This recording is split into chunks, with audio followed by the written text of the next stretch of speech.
Hey there, food fans. Welcome back to the Food for Thoughtcast with me, your host, Melissa Reagan, and my co-host with the most, Chef Steven Gonzalez. How are you today, Steve? Hello, it's good to be here. How are you doing? I couldn't be doing any better. Today, we are joined by Heidi Herman, the author of the Hidden Vegetables Cookbook, 90 tasty recipes for Veggie-Averse Adults. Yeah. How are you, Heidi? I'm well. Thanks for having me on today. Yeah, We're absolutely. excited to have you. I was stoked for this. I've been looking forward to it all week, and I was so glad that we could make a time work. Yeah, this is super exciting. Heidi, where are you joining us from today? I'm in South Dakota.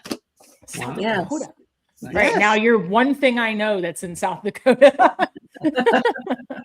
Well, I happen to live a few miles away from the Laura Ingalls Wilder homestead. If you're a fan of the Little House on the Prairie books, Okay. that's true. That's in De Smet. Is that right? Yes. I'm like a teeny bit of a Little House on the Prairie fan, but I haven't actually read the books, which I know is probably like, traitorous, but That's okay. They're there for you anytime you want them. yeah. A cookbook I have no problem sitting down with. I was actually just telling a friend today who recently released a book. I was like, could I buy a copy of your book and sponsor it and you could donate it to the library? And she's like, why wouldn't you just read it? I was like, if it's not audio, I can't do it. I can't do it. I can't sit still. I can't do it. But anyway, well, Heidi, are you in South Dakota by way of elsewhere, or like where does your story begin? I was born and raised in Illinois. That's where my parents settled. They had met during World War II. My mom was Icelandic, and my father was in the Navy. So that's where they met, and she immigrated to the United States. And born and raised in Illinois, I traveled around quite a bit. When I got married, I ended up in South Dakota. So that's where I'm at now. And Amazing. over the past 10 years, I started writing after I retired from my full-time corporate life. And I've done cookbooks, I've done kids books, I've done some women's fiction, and I just love pursuing the passion. And I suppose this cookbook you could call an anti-passion, because it's cooking, which I love, mixing with vegetables, which I don't so much love. So out of all the things that you've authored, what was first? The first one I ever did was a children's book called Legend of the Icelandic Yule Lads. And I did that one right after my mom, at the age of 88, she published her memoirs about growing up in Iceland. Wow. And that was one of the stories she told, is that there was no Santa Claus in Iceland. Still is not. Santa Claus doesn't visit Iceland. And instead they have these 13 trolls that play pranks and make mischief. Instead of waiting till Christmas Eve to get all your presents from Santa Claus, you get 13 gifts along the way. If you're not bad, if you're bad, you get a rotten potato. But yeah. So that was my first one. Yeah. Having held a charcoal briquette in my hand and having smelled a rotten potato, I think I would prefer the lump of coal. There's something about a rotten potato. Woof. Like you reach into an old bag that's in the back of your pantry, and then your finger goes through one, and you're like, oh no, I'm out. Yeah, that's the worst. And that's one of those scents that kind of lingers. Yeah, you got to work to get away. Just that sweet rancid. Woof. It's that's rough. Heidi, what's the weather doing in South Dakota today? We're still a little on the cool side, more than I would like. I'm old and I don't like the cold anymore. I go to Arizona to stay warm during the winter, and there's been frost on the ground every morning when I get up, and It only gets to the mid-50s right now. But we have had rain, which is fabulous. We needed it, so we're very thankful for that, for sure. Yeah. Nice. Over here in North Carolina today, it is in the 60s and gloomy and a little bit gray outside. Yeah. Steve, what are you doing over in Texas? Surprisingly, we're going through our cold front right now. So I want to say in a couple of days it'll get back up to like the hundreds, but we're high 60s, low 70s. No complaints. Nice. Heidi, I'm like you. If I stay in the house, I'm wrapped in a blanket and a shawl and have a hoodie, and I'm just like I'm suddenly cold intolerant at age 40, where I always was hot all the time, and now it's completely switched. So, Well, I have a burning question for you. do it, Steve. What's the most amazing thing that you had to eat this week? This week, oh my goodness, so many choices. I experimented with something new and it turned out unexpectedly awesome, and I got a little obsessed with it. And it was a rhubarb based barbecue sauce. Ooh, Really? I love rhubarb. Me too. It's good stuff. Yeah, it just it has this lovely tang with a little sweetness, and it was intended to be a barbecue sauce, but it turned out to be one of those things that you just start dipping everything in it and go, oh, that's amazing. It sounds so good. Nice. Melissa, what about you? Well, I have a couple of choices here. I had a yogurt parfait for lunch, I don't know, 30 minutes ago. It had like 50 grams of protein in it, but I think my favorite part of it was a piece of homemade funfetti cake I used as the base. A couple of nights ago, I just made myself 2 cakes 2 nights in a row because I'm an adult and I can do that. So one was chocolate cake with sprinkles and one was funfetti. Nothing crazy and no diabetic substitutions, no hidden protein powder or cottage cheese or anything, like just regular old cake. Sometimes because I can. Yeah, it was really good, but I combined it with like yogurt and a lot of other goodies, and I was like made this big parfait. The other thing is I tried my hand at homemade lunch meat over the weekend. I didn't like shove a bunch of raw meat into a tube and boil it. Like I don't own a meat slicer, but I kind of like took like the lo-fi approach to it. I bought a turkey breast, brined it, seasoned it, and then slow roasted it and just thin sliced it for sandwiches. Not that I have anything against lunch meat, but I was like, I kind of want to like try. Really, really good. Can't complain. Like had a huge sandwich with it just yesterday, and pickles, cheese, lettuce, tomato, all that business. So really tasty. Nice. How about you, Steve? So we smoked and we braised some lamb shanks, and it started off with I've done a bunch of lamb shanks before. Like, what are we gonna do? What are we gonna do differently? So I was gonna go like Greek style, and then I figured we're just gonna keep the barbecue kind of thing going, and then we ended up making like a French dip out of that.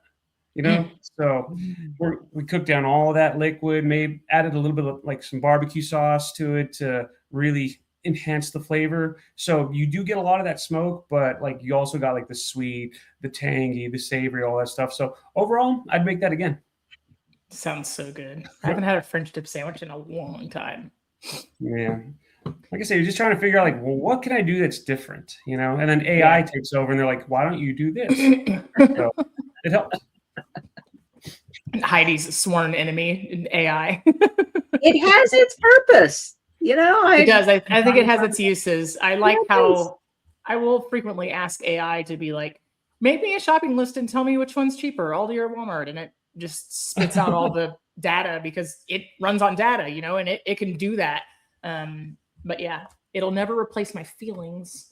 Heidi, I want to talk about the book. I was so excited about this. Yes. Thank you for being so gracious and sending this to us. You mentioned that you don't like vegetables. So how did this journey start? This kind of seems like a if you can't beat them, join them type enterprise with the vegetables. So or if you can't love them, hide them, or something. Conceal. It's one of those things, like you say, I'm an adult, I can do whatever I want, and that kind of changes it. My mom just never served very many vegetables when I was growing up. Partly because our heritage in Iceland, they just didn't have very many when she was growing up in the 30s and 40s. And coming to America, then I think by the time I was born, she was heavy into a career and we just didn't have those dinners every night. I was just one of I guess I slipped through the cracks and nobody ever told me I had to eat my vegetables. So I didn't. And, by the time you hit your 20s, it's sort of, for me, it was set, and I had that mindset. Well, I don't like them. I'm not going to eat them. and years go by, and then all of a sudden you wake up one day and you're 40 and say, I really have to eat healthier Yeah. or at least more nutritious. The healthier part is easy to, I'm going to get rid of refined sugar. I'm going to, not use seed oils. I'm going to watch my cholesterol, those type of things. But you have your things to eliminate, but then you've got that core things you have to add. You got to have the nutrition, and taking a handful of supplements or powder every day that you really don't even know how they were made, that's not optimal. So, Yeah. so yeah, this was I'm an adult and get to do what I want, compromise. Right. I'm Yeah. going to make them taste the way I'm going to make them taste the way I want. I'm going to conceal them in the things I like to eat type Exactly. situation, Yeah. right? Exactly. I'm definitely guilty of not eating enough vegetables. I absolutely love them. And if you put a vegetable tray in front of me, I would devour it. But it is just a matter of like, if it's not right in front of me in the fridge, and if it's not ready to grab, I won't take advantage. And then at work every week, I try to eat either green beans or asparagus like every single day. And I'll have a salad once in a while. But like, yeah, there's no way I'm eating enough vegetables. And I actually like them and know how to cook all of them. So it's a shame, but it just comes down to time. So it really does. And I suppose that is definitely the advantage for someone like me who now lives in South Dakota. It's asparagus season. You get to go straight outside and go to the asparagus patch and pick what you need for the day.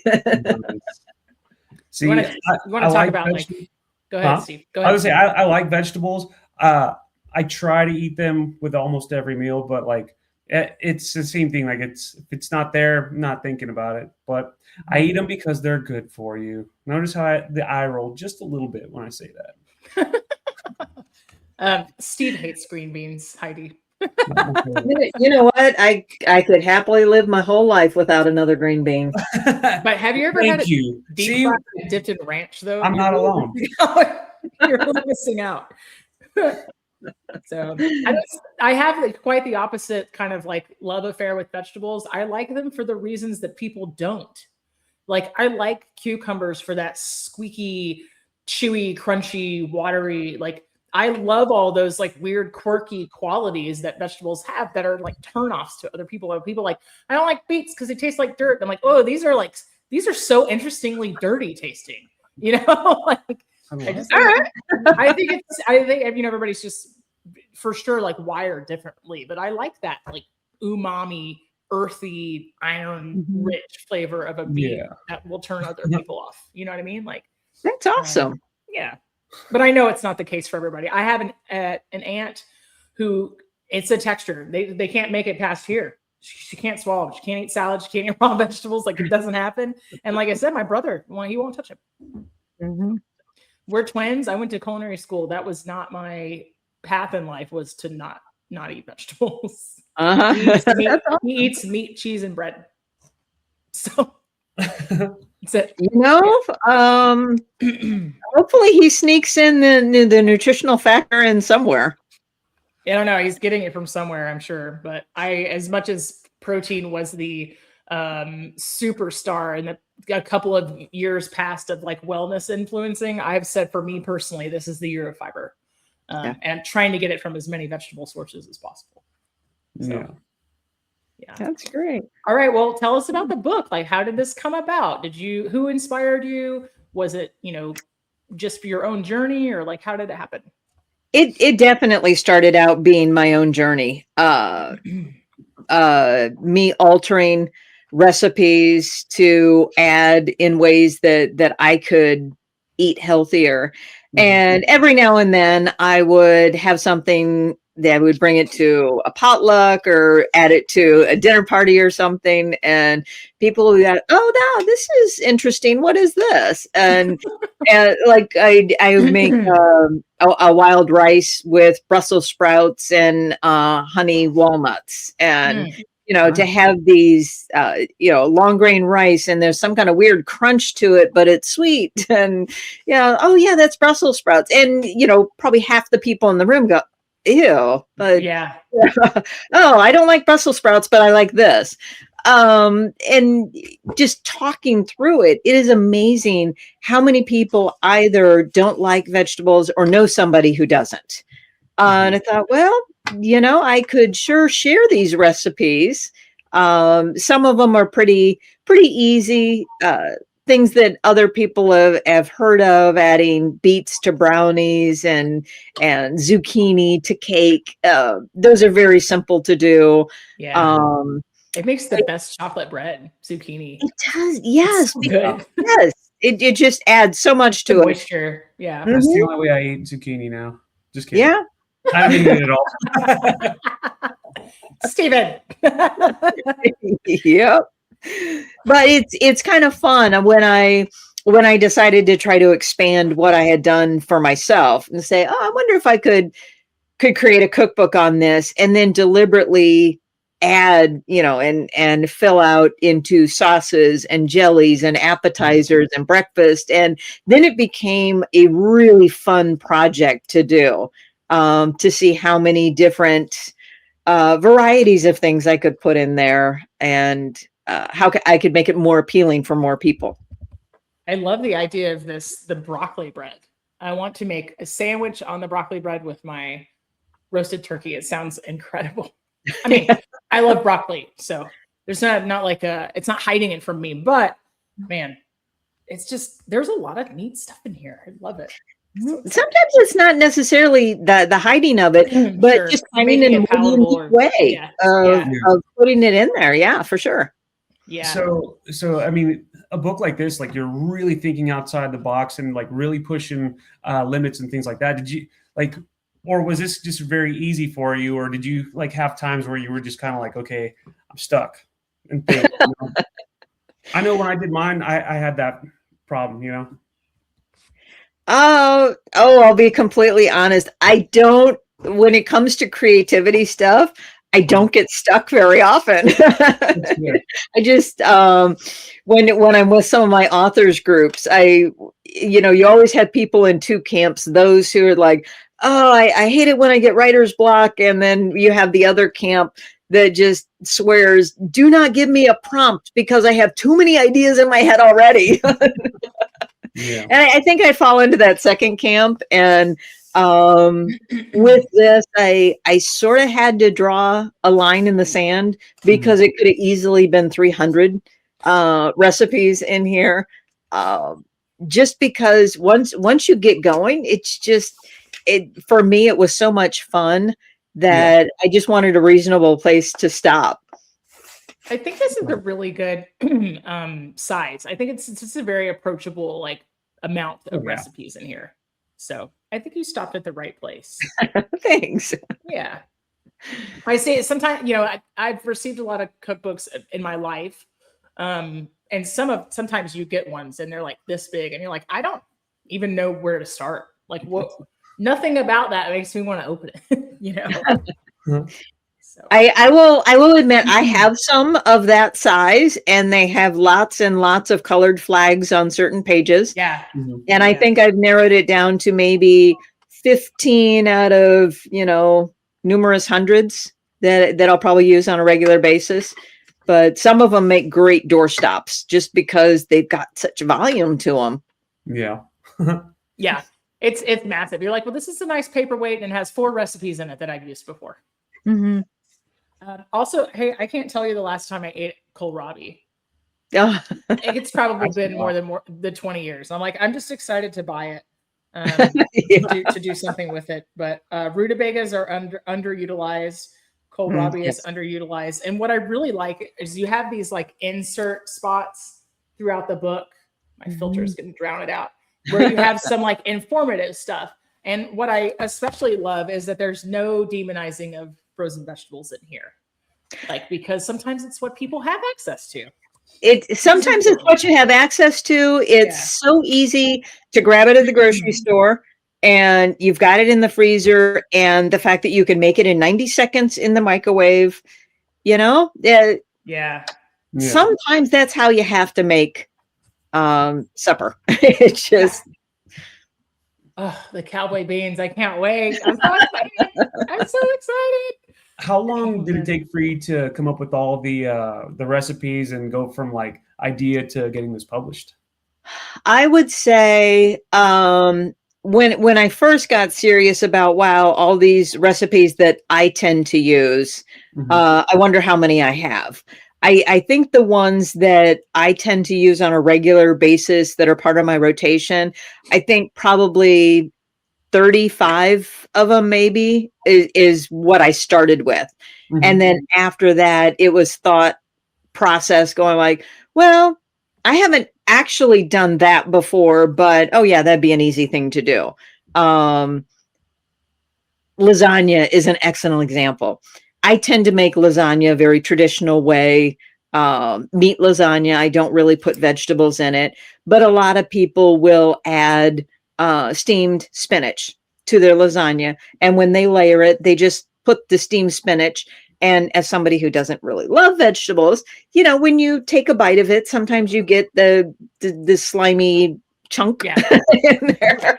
So, but it makes it so much easier if you go that extra step after you steam it, just puree it and mix it with the ricotta cheese, and then it spreads, and then you don't have any chunks or lumps. And that was a super easy recipe to just create because I took my basic lasagna recipe. And so a number of them I did like that. And I'm just like, oh, well, I make beef bourguignon so much. Well, I can add 3 extra vegetables that I don't normally add. And that, so some of them were pretty easy. I would say I did some research to deliberately search out some base recipes, especially for appetizers. That was one area where I don't really do a lot with vegetables with appetizers. And I beefed up the dessert section too. But do you have a favorite vegetable and a least favorite? Favorite vegetable. What's the one you like the least? I mean, well, I've pretty much figured out ways to work with most of them.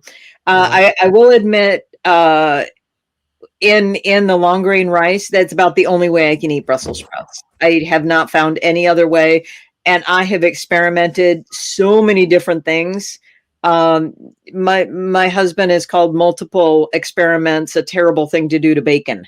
Because you think if you add bacon to Brussels sprouts, and it has not worked out well.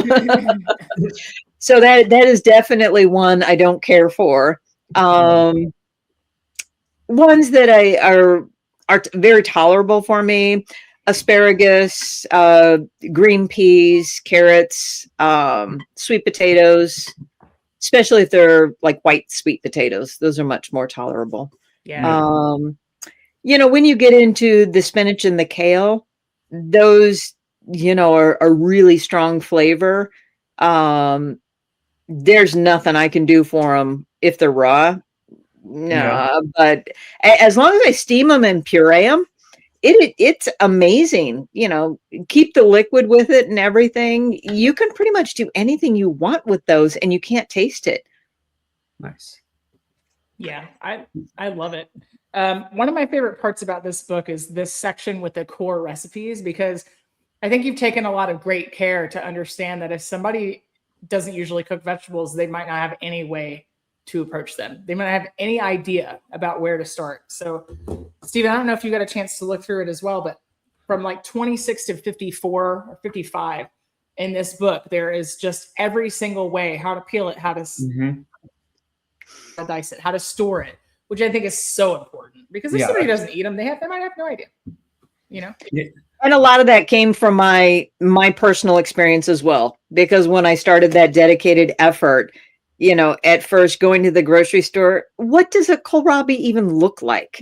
And, is this something that I'm supposed to leave in the plastic bag? Do I put it in the refrigerator? Do I set it on the counter?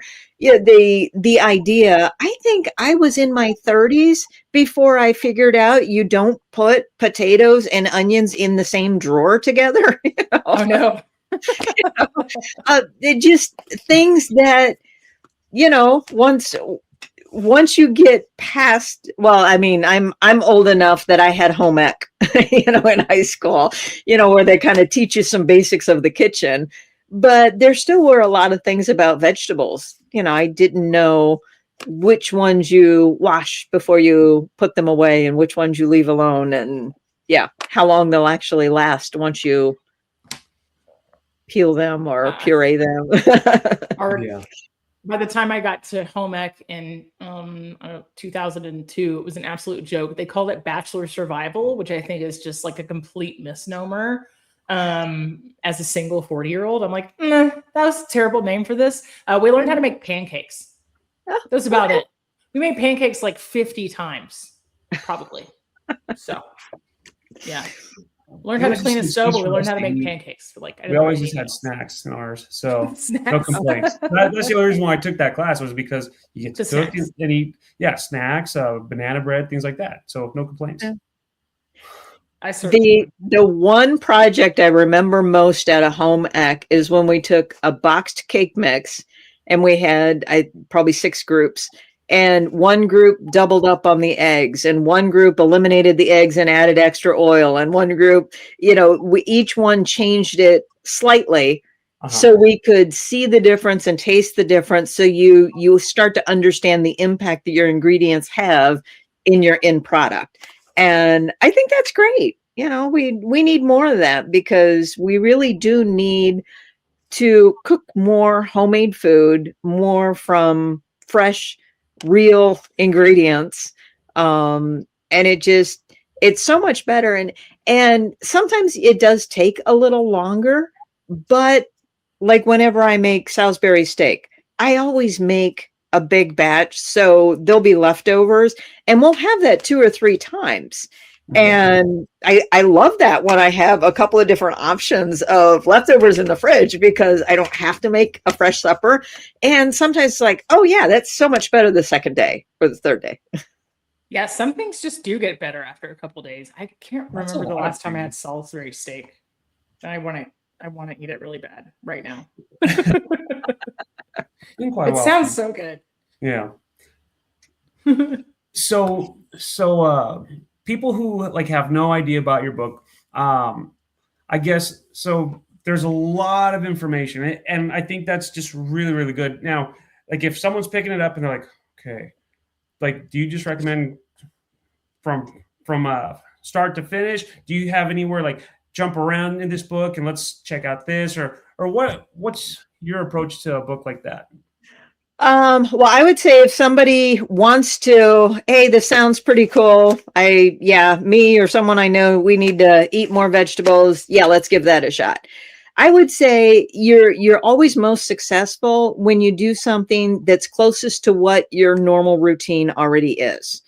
Like if you normally just, have toast and eat it in the car on the way out, I wouldn't say, oh yeah, start with the breakfast section and put that extra 20 minutes into your morning by making fresh muffins every morning.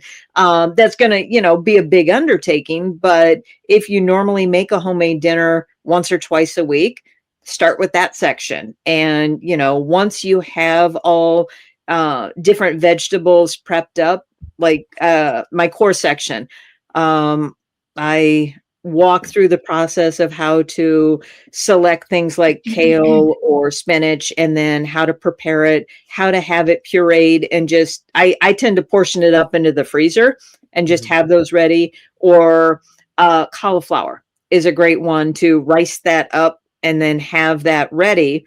Speaking of breakfast, I put those in banana muffins with cauliflower and a little bit of ginger. The ginger makes all the difference in the world.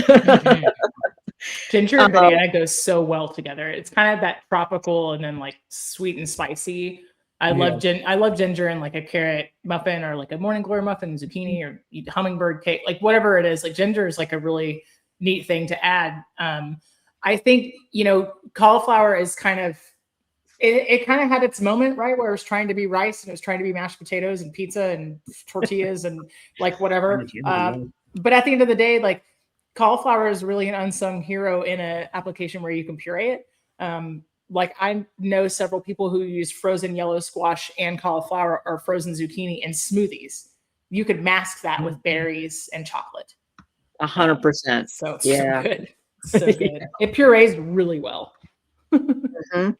And if you do use it in that rice application, you have all that lovely liquid that you've kind of squeezed out of it.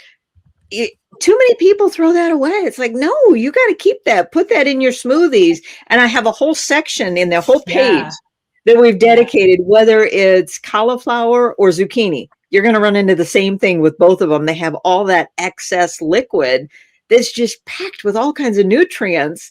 And anything that you use water for in the kitchen, whether you're, making tea or condensed soup or anything that you're adding water to while you're cooking, add that instead, because then you're just getting that double duty on great nutrition. Yeah, well, it's kind of that like the art that we're losing out on is kind of, we've not lived through my generation has not lived through a Great Depression, right? Like we had the economic recession in 2008, but like we're really, really quick and fast to throw things out because we've never had to keep them to survive, right? Because everything's very convenient. So it's not hardwired into all of us to just keep every single thing to reuse or to use in something else. So I just think it's really important. I think one of the really fun things in here is I've just gotten back into like canning and preserving. And so I really want to make this beet jelly. So do you know if it will also can? Like if I wanted to water bath, can it? Okay, perfect. Oh yeah. I usually, I don't know if I to put my favorite, because I always make my beet strawberry. Oh, it sounds so good. Nice. Yeah. I in the recipe, I say unsweetened fruit juice or fresh strawberries. I always use strawberries. And I've had some that I canned 2 years ago. It's fabulous. I love it. Oh, Wow. I And can't for wait. some reason, it just brings out the strawberry flavor so much stronger than what you think it would. So yeah, that one's good. And also the carrot jelly. I was gonna say, and so like getting a lot of these vegetables like in these foods that again people typically don't do. It sounds like you've really got a good like you're very well established on layering flavors. Like did that just come naturally, or do you feel like it took some work to do? I suppose it was deliberate because I tried to pair the vegetables with something else that had either a stronger flavor or tangier or something that would definitely make that vegetable take a backseat. Mm-hmm. Yeah.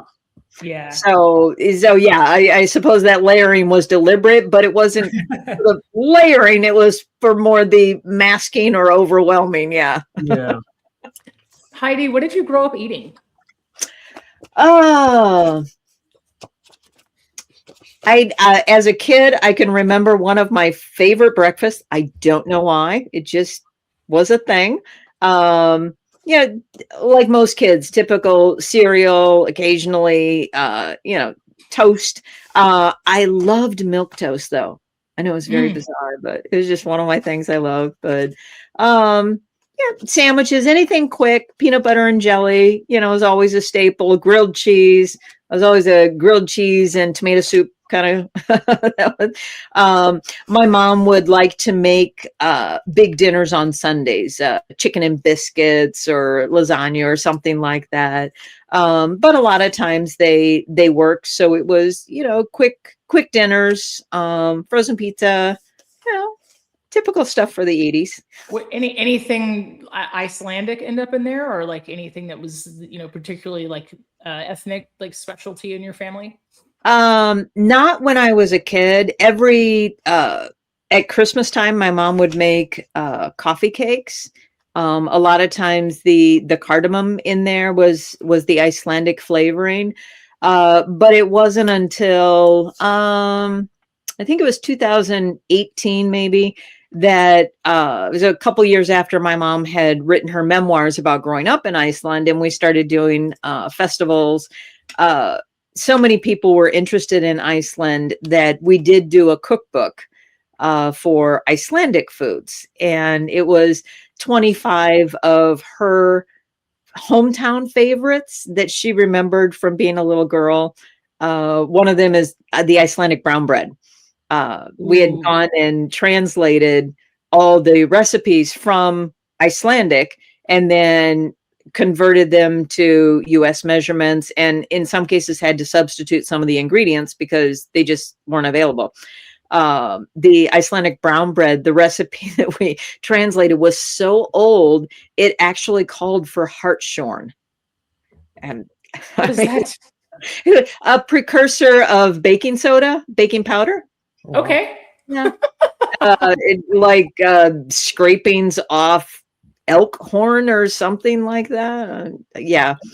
But the brown bread recipe was a list of ingredients and it just said mix bake, and I'm like, I think I'm going to need a little bit more of this, Mom, what did I translate wrong here?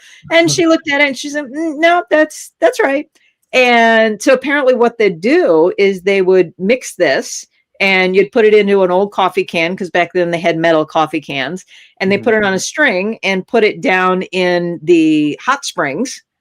Wow. Leave it down there for 2, 3, 4, 5 hours, whatever. You do what you needed to do for the day. And when you came back, then you'd pull it up. And since there was, so much moisture in those hot springs and it was a fairly level temperature, it never burns. So like geothermal, yeah, sauna steamed bread. That is insane. That's amazing. So we cook it at 250 degrees for about 3 hours, but I have figured out if you let it go 3.5, 4, it really doesn't hurt it much. Yeah. That is my kind of recipe. I forgot. I was watching TikTok and I still didn't burn it. That is still didn't burn it. Kind of deal. Mix bake, The older the cookbook, the less instructions you will typically find, because it was assumed that you already knew what to do with ingredients. Yeah.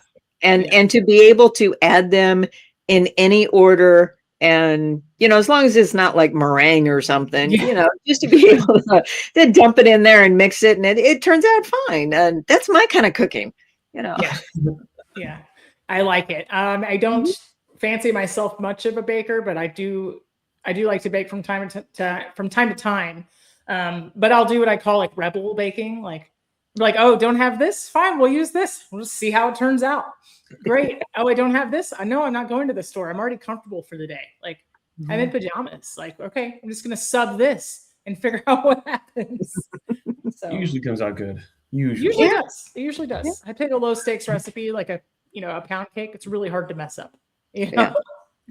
So muffins, very forgiving. Cupcakes, very forgiving. That's awesome. Yeah. And everybody, that's the other thing that I hope is a takeaway from this, is that it's okay to experiment. If there's something you absolutely hate, don't put it in there. Put something else in there. Not everybody likes poppy seed or garlic or whatever it is that you don't like. You just put something in there that you do like, and see what happens. Yeah. I think people are less willing to take risks with the price of groceries. But I also think that's, it makes it even more important for people to have a really basic foundational set of cooking skills so that they know how to pivot, when something doesn't go right, so that it's not automatically a bust. Oh yeah. You don't want to make something that's so awful you have to throw it away. That's a very good point. Yeah, so you just kind of know how to save it in those situations, or how to change it, or how to repurpose it. And Heidi, when this is all said and done, I want to send you a copy of Chef Steve's cookbook. And I know that I'll let him speak to it, but I know that it was part of his goal has been to give people confidence in the kitchen. So yeah, that is an awesome goal. Yeah, I think I did pretty decent with that. A lot of people have told me your recipes are easy to follow. And when I was going through your book, your recipes are just really easy to follow, step by step. And it's awesome. I love books like that.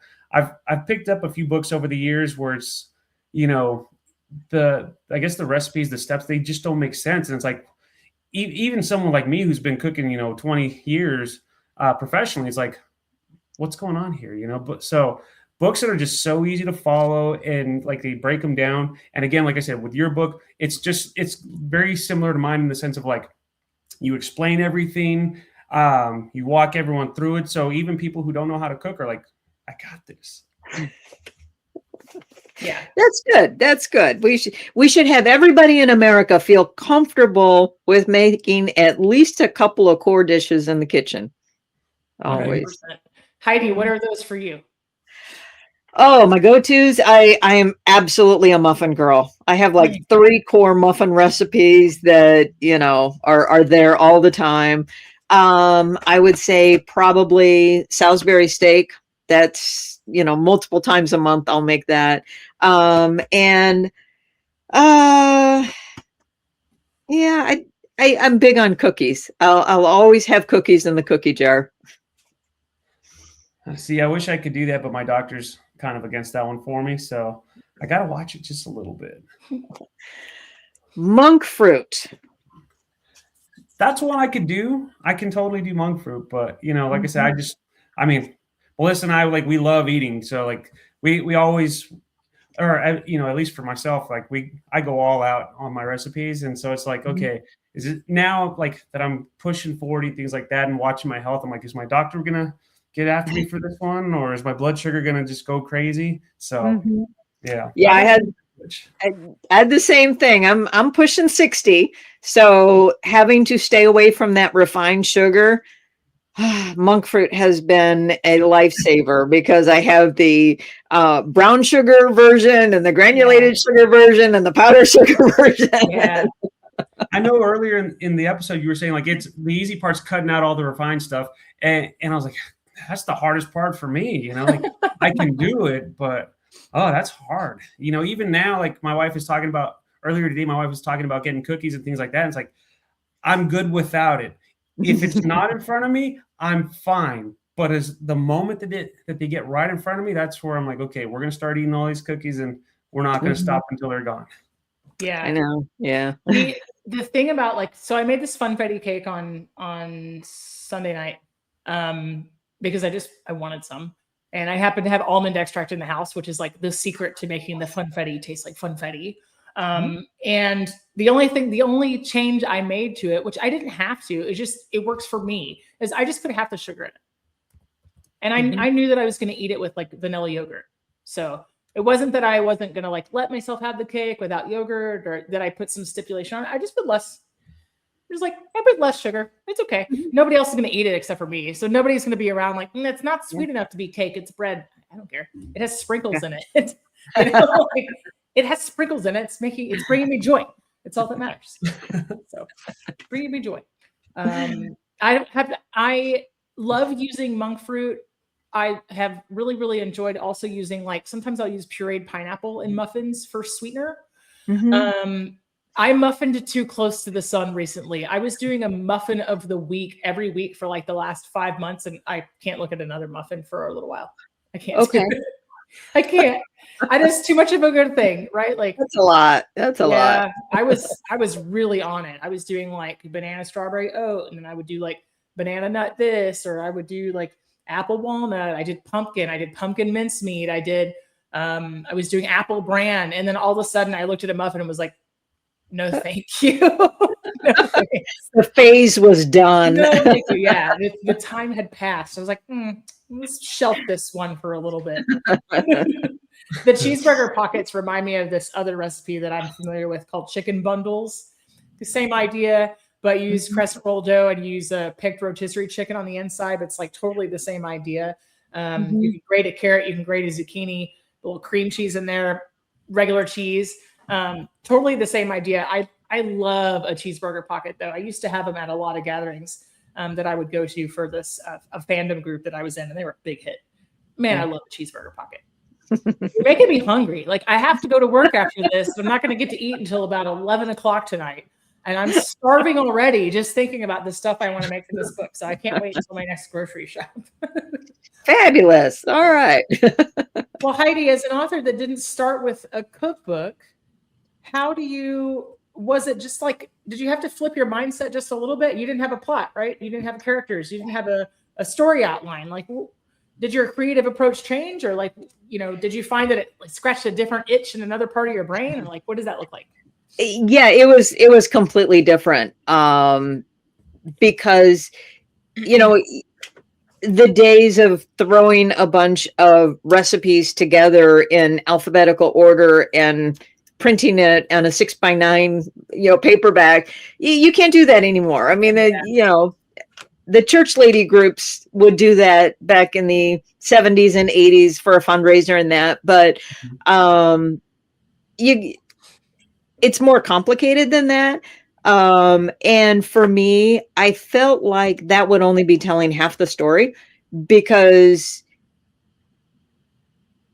I wanted to speak to encourage people to use vegetables in ways they hadn't before. Then I had to take the step back and say, okay, so we need to talk about choosing vegetables and storing them. And now we have to talk about kitchen tools and, all the different ways we have to prepare them and then how we store them afterward. And so I kind of ended up having fun with it, talking about, my Viking heritage. And that's really where my dislike of vegetables sort of sprung from.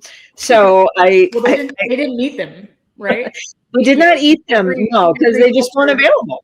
Had a use for what they had, and they figured out how to, survive with what it was, right? They had to make the best of what they had, and they weren't around, so they evolved to not eat them. Which, I mean, there's not a right or wrong there, right? Like, I think it's interesting. People can kind of virtue signal healthy eating, where it's like, well, we haven't always had this many vegetables available in like mankind, right? Like, we have not always used to be where you lived. If it didn't grow where you lived, you didn't eat it, and it didn't make you like better or worse than the other person, right? Yeah. So, no, they ate a lot more fish, and having that as a source, a lot more eggs, dairy. Their only true vegetables were probably like rutabaga. They had rhubarb. I mean, it's hard to eat that, Faroe Island salmon when it's in your backyard. Exactly. Exactly. Yeah. So all that was great, like across the country, but like, if that's what you have, that's what you eat. Yep. So that was kind of the approach that I took, and, kind of like using my Viking laws and planning my attack and kitchen tools and all that sort of thing. So it kind of made that a little bit of a fun narrative for me, is putting it together like that. I love the idea that it's part art of war, part textbook, part instruction manual. Exactly. And I have to say, it was the brilliance of my formatter who actually made it look as good as it does, because she's truly brilliant. And I sent her all written stuff and said, make this look pretty. Well, go ahead, Steve. Oh, I was gonna say, so like when someone cooks a recipe out of your book, what do you hope they experience? Well, first and foremost, I hope it's like it's not a terrible process to cook. Not like, oh, this is so complicated. I want it to be easy, and then I want them to sit down with the plate and say, wow, this is good. If we can have those two things, I figure mission accomplished. It needs to be easy to make, and it needs to taste good. Yeah. I think that's a great place to start for any cookbook. Obviously, there are cookbooks out there that have their niche, or, could be a Michelin star winning chef. And obviously, what you get when you're picking the book up. But I think if a book gets people to cook more, like, that's the accomplishment, right? I think it's really amazing. And, to your formatter's credit, this is stunning to look at. But I think the best design choice was putting the donuts right on the front. Because as soon as I opened this in the mail, I was like, ooh, donuts. Like, this looks amazing. Right. So the focus group led by my editor, they in their internal meetings, they called it the come hither donut. I said, yeah, it's kind of what that looks like. Because when I heard what the book was called, and then it was all about eating more vegetables, the last thing my brain said was donut. So I was like, ooh, I am instantly intrigued. I love this. So So I got a few more questions. I mean, like, so this one's kind of like cookbook versus like the internet. Like, why should someone buy a cookbook instead of just like search online? What's your opinion on that? Well, I think if your goal, like this is specifically bringing together recipes that will incorporate more vegetables into your diet. Can you go search for that? Probably. It'll take you a long time to assemble some good stuff, but if you want to spend hours searching, that's fun. Or doom scrolling like on social media, looking for those awesome pictures, and then you get so excited and you click on it and they give you half the ingredients or full ingredients but no instructions, and those get frustrating, and then you have to sign up for somebody's newsletter. And so sometimes just buying a cookbook completely assembled with all the instructions and everything you need, it's so much more convenient. Plus, me personally, I mean, I just love cookbooks, but for somebody who's looking to, spend a little more time in the kitchen or making a little bit dedicated effort to eat healthier, it's a huge convenience factor just to buy it all prepackaged. Yeah. I like that. Absolutely. I had just turned to the last page for the first time, and it's butternut squash molasses cookies, which I have everything to make. So those will be in a couple of days. I'm super excited. I always have molasses on hand, but never for what you think I would be using it for. I used it one time to make a cake darker because aesthetically I was like, I think this needs to be darker. And I've typically been using it to make light soy sauce into dark soy sauce for Korean recipes, but this sounds incredible. I remember I used to watch Jamie Oliver on PBS when he was the Naked Chef, and he would just film from his little studio there, just a little really simple kitchen. One of the things that I've seen him make kind of similar to these cookies was a muffin that started with an entire butternut squash thrown into the food processor. Yeah. Really, really amazing. But this has oats in it, which I'm also particularly fond of. So I had everything in the house to make this, and I am stoked. I can't wait. Fabulous. They are very, very good. I'm so excited. And I had to try it with and without the frosting, but of course with the frosting, it's just next level for sure. Yeah. Before we started recording that, my brother doesn't like frosting, so it was always interesting having a birthday cake so I'm a twin. It was always interesting having a birthday cake. It's like you can't order a birthday cake half unfrosted. They have to fill the other half so that it'll be like the same height as the other half. So cookies in recent years or whatever, if we were doing a joint birthday, but his loss, because the frosting's the best part. I know, right? The frosting's the best part. What was the most surprising recipe once you got it to work? Did you have anything that was just like a complete revelation to you? That I was really surprised at how well it worked? Yeah. Or you were like, I really just didn't think people would like it. The spinach vanilla cake. Really?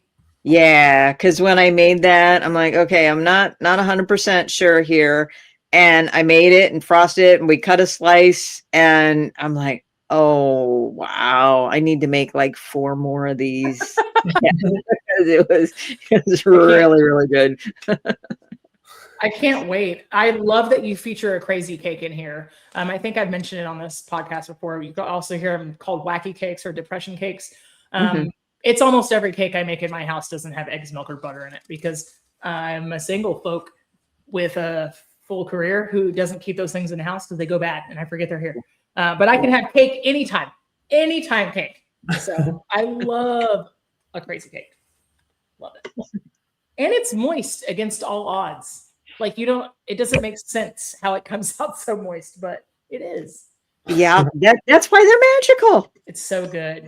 There's another version out there that you also might enjoy, Heidi, that is made with a full can of black beans pureed. Ooh. And it's gluten-free, I believe. I don't know if that was the focus of it, but I've seen it more in recent weeks floating around the internet than I had before. And I was like, okay.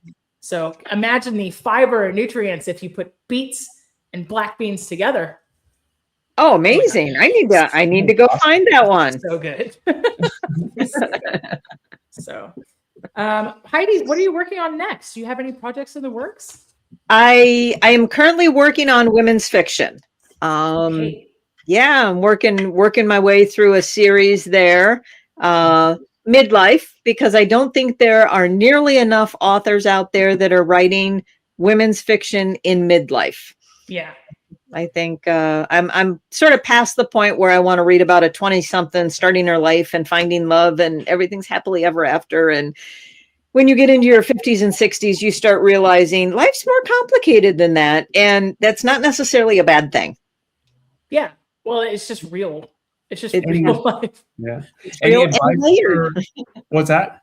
It's real and layered. Yeah, and layered. Any advice for aspiring authors? Oh, so much. Never think, wow, I can't do that. I've heard lots of young writers or older people who are young in the writing pursuit. I'm not good enough. Well, nobody's good enough in their first draft, you know. That's why we have editors. But migrating from being a storyteller to being an author, it takes practice. You just have to sit down and write and just do it. And sometimes you can share your work and get feedback, but it's perfectly okay to just hoard it and keep it until you're ready to release it to the world. But yeah, everybody has something that they want to say. Everybody has something of value to share. And I think writing is just a wonderful way to express yourself, to get your thoughts out and share with other people. And I encourage everybody to do it. That's amazing. I've only written like short form poetry and prose and like a few short stories. I really thought I was going to be an English teacher, but I realized I don't like children and it doesn't pay well. And I like to eat and I like to cook. I like other people's children. Let me just disclaim that. Sorry. I wasn't content with having to control 50 or 60 of them at a time. But you know, it's interesting. I said the same thing when people were like, you should start a podcast. I don't have anything to say. There's other podcasts out there that talk about food. Nobody wants to hear me talk about food. Like, here we are, 149 episodes, 150 episodes later. So exactly. Yeah.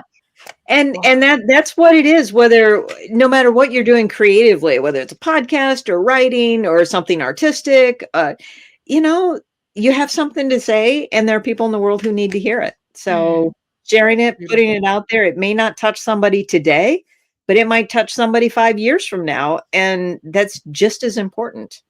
That's especially beautiful. for them. Well, everybody wants to make something that will outlive them too. Yeah. So, or leave a legacy behind.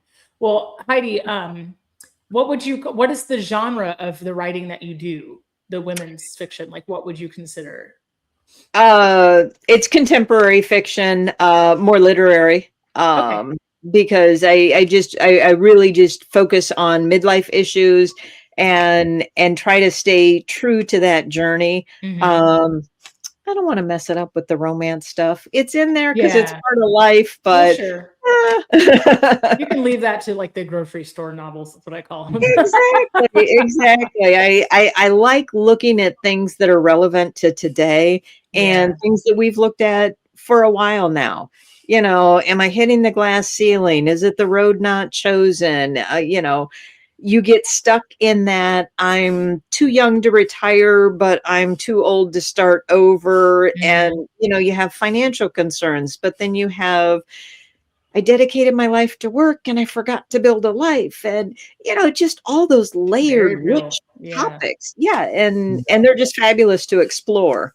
So I'm really enjoying doing that. And, along with everything else I do. I love it. Heidi, what are you cooking this week? Oh, this week, well, we're definitely doing some steaks. I think we're going to do a pork roast one day. You just can't beat that on the grill. And probably, I don't know. I think there may be a cake or two. Now that we've been talking about that, we may have to make some of that. We're adults. We could do it.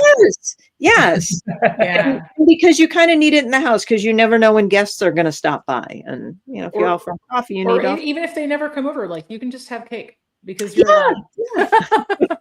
Because we're adults. I turned 40 last year, and I found that so many more things are on the table. Like I didn't usually used to keep a lot of sweets in the house, but now I'm like, well, if I want something, I'll make it, and I'll make sure it's something really good, and then I'll eat it, and there won't be any guilt attached to it. Like I can just have it here because that's what I like having here. And so that's where we're at. Yeah. So, yeah. Amazing. Steve, what are you cooking this week? What am I cooking this week? Ooh, that's a good question. I'm not even sure. I haven't thought that far. Mm. I've just been doing a lot of meal prep, so it's the usual: your chicken, your sweet potatoes, your broccoli. That's been my staple for some reason. I don't know why. Yeah. Until you get sick of it and you can't look at it anymore. And then you eat it some switch to more something because else. it's good for you. I have some chicken curry meatballs on the horizon that I'm probably adding lentils to because I need to use them up. So sneaky vegetable there. And then probably some stuffed grape leaves. Like a coworker was kind enough to gift me a jar of grape leaves and a recipe. I just haven't decided how I'm going to tackle them yet. But some sort of rice, some sort of vegetable, some sort of meat inside. I'll clean out the freezer. So lots and lots of potatoes need to be eaten between now and then too. I cooked for a group on Sunday night and did a baked potato bar. I think there were 5 potatoes left. Each one is the size of my face. So probably a stuffed baked potato every day and then something else to go with it. So well, Heidi, we had a blast talking to you today. Where can people find your cookbook? It is available at Amazon, Barnes and Noble, Apple. Yep. We have it in hardcover, paperback, ebook, and we also made a lower cost version. So we do have a paperback that's in black and white. Fun. Wow. Yeah. So we decided to make it available to everyone. So wherever you like to buy your cookbook or your paperback books or ebooks, we've got it out there. Yeah, wherever finer books are sold. I love it. Yeah, there you go. Heidi, this was a blast. Stick around right after we stop recording. I'll get a little bit more information from you. Otherwise, for Heidi and Steve, I'm Melissa, and we got to go. Thank you so much. Bye. Bye.